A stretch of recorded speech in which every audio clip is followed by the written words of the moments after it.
Welcome to the 2013 Round 10, the final for the Scottish Legends Championship. The final round of the year is taken all the way up to this point in the championship to decide a winner. 23 drivers here battling out at Knockhill Racing Circuit. Let's have a look at the guys who are in with a chance of winning the championship. We're Dave Hunter in number 6 first of all. A firm favourite, the man who holds the upper hand coming in. A good couple of podium positions throughout the course of the year. David Hunter has served his apprenticeship well in Scottish Legend Racing. David Allen, number 28. Very good starts. Wins, second places, fastest laps overall. Dave Allen, another man who has served a good apprenticeship and is gunning for the championship this year. Rally Dave, David Newell. Car number 4, 3 first places and 5 second places. A lot of fourth places and third places as well. Consistency across the board for Rally Dave. And wee Pat, John Patterson, possibly the fastest rookie ever seen in Scottish motorsport, and sets himself up in his rookie year with a chance of the overall championship. And finally, the man from the Emerald Isle himself, it's Paul O'Brien. Car number 9, 4 wins, 3 second places and 4 third places. Again, a model of consistency for Paul O'Brien. So let's get the final underway. The cars making their way into the pit lane from the holding area here at Knockhill Racing Circuit in Fife. Rather damp, tricky conditions for these drivers today, and this is the final. It's all come down to this. 5 drivers still gunning for a chance to win the Scottish Championship. Who's going to come out on top? Well, we're going to find out after this dash, for a 10-lap dash you could call it. The fastest men of the day all starting towards the back of the grid. A couple of people out of position after having maybe not the best day so far. And here on board with Scott Hines there, looking forward in this white, orange and blue car. John Patterson there. Now we're on board with John Bushby as we see the police car making its way onto the circuit. Gary Faulkner is the black and red car leading the way. This is where the drivers are going to just start trying to test and find out where the limits of the grip are. Well, it's tricky. These cars are to drive in the dry. Yes, in the damp, in the wet conditions, they have John Patterson just warm the brakes up on the number 3 car there, locks up a little bit going in towards Saint Curves. But already the tension's starting to mount for these guys because there is a lot on the line. They've travelled all over the country. They've been down to Donington. They've predominantly raced in Scotland, but it's all come down to this last 10 laps here at Knockhill. You can see how tricky the conditions are. A decent crowd as well on to watch the Legends, and they're finishing their day actually quite early on. So there's a whole heap of racing still to take place at Knockhill today, but this one is where all the Legend drivers are 100% focused. Forming up into the good formation now as we get the cars coming in towards Clark Corner. The pace car will be happy with the cars he's seeing behind him. We're heading back to race control, and we will be getting hopefully the pace car pulling in and a race start straight away as they come through the hairpin. The Coatbridge College car, Duncan Vincent there just sitting in behind one of the Allen cars, and he's in beside Rally Dave and David Hunter. He's had a very good day so far. John Bushby is on pole from Gary Faulkner, with Billy Waite and LG Ann in the second row. Third row for Paul O'Brien, now he's a fast man at the front, and Ivor Greenwood alongside him. McGill and Hines, then Mackay, Ewan and Paul. Rally Dave and Pat, David Hunter, Robbie Burgoyne, David Allen, Warren Allen, with Mike Bain and Duncan Vincent, with Mike Corner and Daniel Mackay right at the back, fastest man of the day, and David Nicol-John rounds out the entire group. So Daniel Mackay up to this point has been the man of the meeting. Can he turn that into a win in the final? It's 10 laps. Can he come from the back to the front? We will soon be finding out. But up the main straight they come here. Everybody obeying the beautiful grip position that Bushby set up at the front there. Red lights are on, red lights are off, and away we go down towards St Curves for the first time of asking. And we've got to remember Paul O'Brien starting right up at the front in the black number 9 car. He will be a man destined to be at the front. You can almost imagine that straight away. He'll be trying to get round the outside of Bushby, and that as they come through St Curves in towards Scotland. But right now everybody else trying to jockey for positions. There's not a lot of room in there, and you can see the track still very patchy. You also want to be avoiding those blue and white painted curbs. They are extremely slippery. As David Allen followed Duncan Vincent up towards the John R. Weir chicane there, but up the back straight we go with David Hunter already starting to make a move. You can see Paul O'Brien has slipped through into third place. Gary Faulkner runs a little bit wide there, and that's going to also allow Stephen McGill to get a good run round the outside of him and head past him as they get towards the braking zone for the hairpin. Again, mired in the pack there, that's Vincent, and he's held up behind one of the Mackay cars, but look at Warren Allen there, really diving up the inside, making a very, very good move. As Billy Waite has a bit of an issue, shall we say, with JB there, John Bushby, and Bushby looks like he's got a good drive up the hill here. Now, where is Paul O'Brien going to position himself? Is he going to try and get a nice big hole in the air, get a slipstream as they come over the crest of the hill? He's pulled towards the inside, and he could be making a move for the lead here as early as lap 2. Is he going to try and go past both of them? No. He gets past one, and it's him into second place in the black number 9 car now. Good move by Paul O'Brien, the man who comes over from Ireland. Traipses over every meeting and really got on song with this legend as the year has gone on. Coatbridge College car comes out of Scotsman, and now Daniel Mackay's got ahead of Duncan Vincent there, so Duncan Vincent dropping positions, not making a very good start in this race, maybe just waiting to see what the conditions change like throughout the course of the race. But Paul O'Brien has made a move, and Paul O'Brien hits the front. He has got past Billy Waite going in towards Clark Corner. John Patterson, wee Pat, looks like he's up at the 4th place now, and David Hunter also in the mix. So we've got David Newell, Rally Dave, ahead of us as we head towards the hairpin there, so things really are starting to shape up. All the big guns are starting to get towards the front. Vincent seems to be mired at the back in the last of the Burnett Motorsport cars, but let's hope he can get that Coatbridge car further up the grid as he goes on. Tries to cut underneath one of the Mackay cars as they come out of the hairpin and up the main straight onto the 3rd lap. It's Paul O'Brien, it's Billy Waite and Stephen McGill, number 5 now, the silver and orange car, in 3rd position. Vincent tries to go past Faulkner, and he does that on the brakes. Gotta watch out there because it looks like it's dry on the racing line as we see a move there. That's John Patterson getting himself in the 3rd place. Good move by wee Pat there, very forceful and aggressive as ever, as Billy Waite gets himself a little bit out of shape as they go through Butchers, and that's really compromised him. Look how much Patterson's on the back of Billy Waite now in that black and red 17 car. Will Patterson have a little look in towards Clark Corner? He will, and oh, there's contact for the back there. That was Warren Allen climbing all over the back of Stephen McGill. That was almost a little bit of a punch up there. McGill definitely had nothing to do with that. He was just driven into, and Scott Hines decided to take a little bit of a scenic route there. That's something that farmer David Hunter would be very impressed with there, that grass tracking as he come through Clark Corner. But Patterson has got himself ahead now. Looks like Patterson was maybe a little bit hot into the hairpin. He was, and look at that, David Hunter comes through in the number 6 car. He takes John Patterson and Billy Waite in one move. So David Hunter in the driving seat as far as the championship goes. He doesn't have to win this race, remember. He does not have to win this. He could finish second behind his teammate Paul O'Brien. And all depends on where David Allen and Rally Dave finish, and also John Patterson, who is well in the mix as well.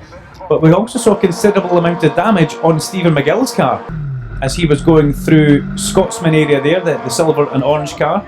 That was after Warren Allen climbed into the back of him as he went in towards Clark Corner. Let's see how that shapes up for him as John Patterson uses a bit of the old curbs as he goes through the chicane there. Vincent trying to get a run on Robbie Burgoyne, and likewise trying to get a run and a move up the inside here. JB, John Bushby does it. Can Vincent follow him through? It's ever so close. Vincent thinks discretion definitely the better part of it there as he bails out of that one. But look at this going towards the hairpin now. We have got Rally Dave Newell going up the inside of John Patterson, and Davey Newell, good move. He goes in hot though and he spins it.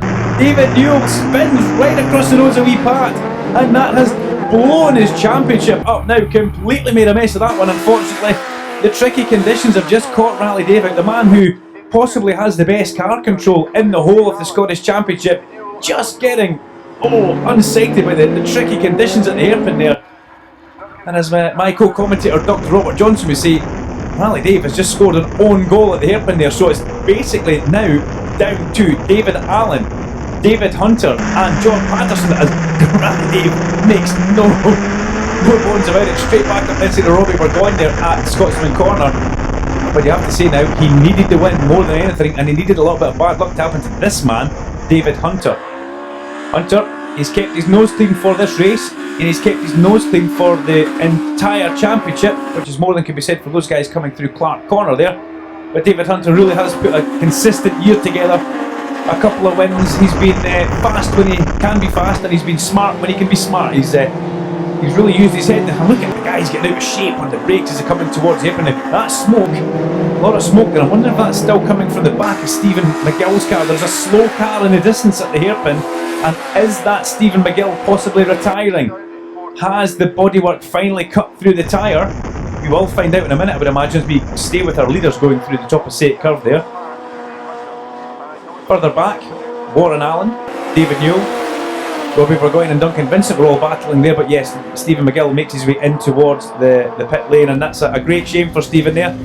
Wasn't really his fault. You can see a flat back right there, so he comes in. You can see the replay there on the screen, and just unfortunate, Warren Allen just climbs a little bit over the back. These things do happen. They're very close together. Oh, Burgoyne's extremely sideways up the exit curve, and that's going to give Vincent a little bit of a chance to get up there and say at Clark's. Can he make the move stick? Yes, he can. He gets past Robbie Burgoyne. Give Robbie Burgoyne a little bit of a wave there, and Burgoyne then helps Vincent round towards the hairpin, shall we say. Duncan Vincent defending there right across towards inside the circuit. Burgoyne is going to have to go the long round if he wants it, and it's not to be. So good bit of defensive driving there, not losing the guys too much space, and Robbie Burgoyne just getting a little bit keen, leaving the chicane there and got himself all crossed up. So it's still number 9. Paul O'Brien leading the way from David Hunter, and Wee Pat in third place, John Patterson. So it's a Burnett 1, 2 and 3 just now as they come in towards the top of St. Cuffs again there. Big move by Rally Dave on Billy Waite. Big closing speed there as Warren Allen gets a little bit sideways. There's contact with Billy Waite at the bottom of St. Cuffs there. He's sideways. Vincent trying to go up the inside of Rally Dave. Now this is starting to get a little bit messy, chaps. Oh, that was ever so close there for Rally Dave, just tagging the front right wheel of Billy Waite. But Billy Waite's no mug either, a very quick man, a former race winner as well, so Billy Waite holding his own out here. A beautiful drift through Clark Corner for John Patterson, keeps it in the track limits.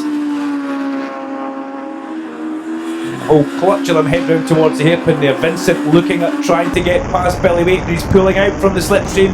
He's deciding not to bump draft, not to push. He pulls out and gets alongside him, and that's good enough for the braking point. And he looks like he's got that move made, and yes he has. Now is Davy Newell looking up trying to get past Warren Allen there. This is getting extremely fraught and tight.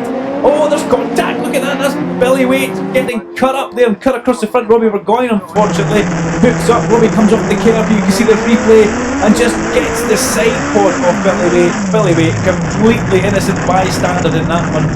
What a shame. Really nice guys, the pair of them there, and they're going to have to sit and watch the rest of this Legends final from the infield of the hairpin green. Somebody else diving for the pit lane there. Looked like that could have been Scott Hines, but we're going to catch back up with our leader. Yeah, it was Scott Hines, you can spot that. Catch back up with our leaders. Paul O'Brien comes through there with Dave Hunter still on the case. This battle for 4th or 5th place with Alan Newell and Vincent really is hotting up now, and Davy Newell, Rally Dave, looks like he's wanting to try and get past number 82 car, which looks a little bit lively, and it's possibly the widest car out there. Rally Dave goes up the inside, but he's forced it too wide. He's dropped it going into the corner there, and that's slowed Warren Allen. Now can that let Vincent get past him as well as they head towards the hairpin?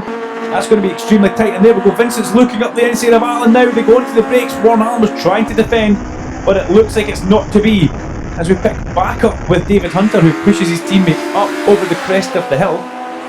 It's still a 1-2-3 for Burnett Motorsport, and this is all David Hunter needs. The championship will be his if he finishes in 2nd place. He doesn't need to push it too much. But we'll see what happens as the mist's starting to fall down now. So the track, if anything, was starting to drive on the camera lanes now. You can see that little bit more moisture, so making these cars even harder to dry as they come through the John Arweir chicane.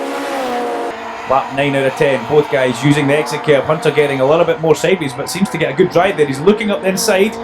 Little flame out the exhaust of Paul O'Brien's car. And we could just hear the car wheels spinning up as it comes through Clark Corner there. You've got to remember that John Patterson's still in with a fight, a good chance of winning this one. He's a little fighter, he's not going to give up. It's Paul O'Brien again, kind of defending almost in towards the hairpin there. Now will let his teammate go, or is Paul O'Brien going to want to win this one? He'll be calculating this up and plotting the scores up in his head as we come up the main straight this time. Nice big slipstream. Dave Hunter pulls towards the inside. There's contact, there's smoke, and oh good grief, that almost puts David Hunter into the pit wall.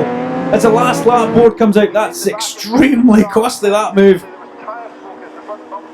Big intake of breath in the commentary box there. That was almost a complete and utter disaster there for David Hunter as he hooks up with his teammate, and the pair of them almost have a fairly large accident on the main straight as this is the last lap.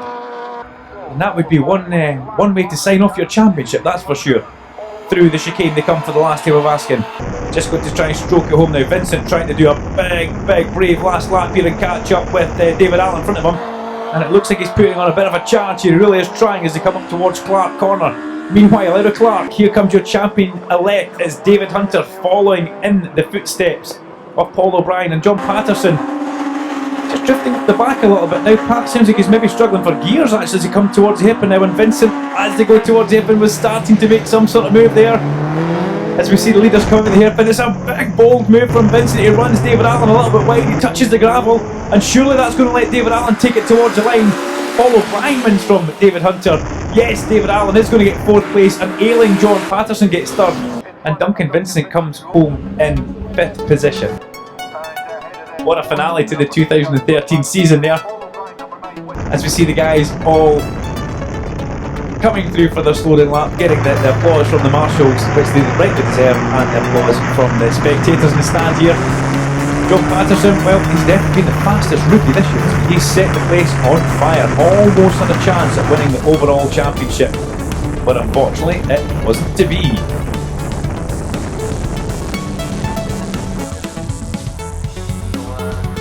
And after post-race scrutineering, it was found out that there was a technical infringement on David Hunter's car number 6, and also David Allen's car number 28. Rally Dave, David Newell took the Legends Championship after the two guys were disqualified. The 2013 Legends Champion went to Rally Dave, David Newell, in the number 4 car after an extremely energetic final for David. He'll be a happy man, and he will be back in 2014. Possibly carrying the number 1 plate. See if he can defend his championship over the course of the year. You can catch it all on EMTV on Motorsport TV. And we'll look forward to seeing you soon. Thank you, Kerry. As we see the guys coming in the hairpin. That's Legends.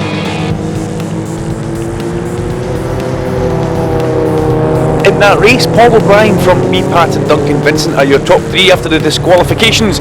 Cracking 4th for Warren Allen, and David Newell rallied up to 5th place. Paul Mackay 7th, Gary Faulkner 8th, cracking for him. David Mickeljohn and LG Allen coming home 14th and 15th. And look at the bottom of this ticker there, David Hunter and David Allen both disqualified for technical infringements. A great shame and a sad way for those guys to end the 2013 season, but no doubt they will both be back guns a-blazing when we join the racing in 2014. You can catch all the motorsport action here on EMTV at burnetmotorsport.com. Thank you very much, and over to Gary Stagg for Knockhill FM's post-race interviews as the guys climb out of their cars.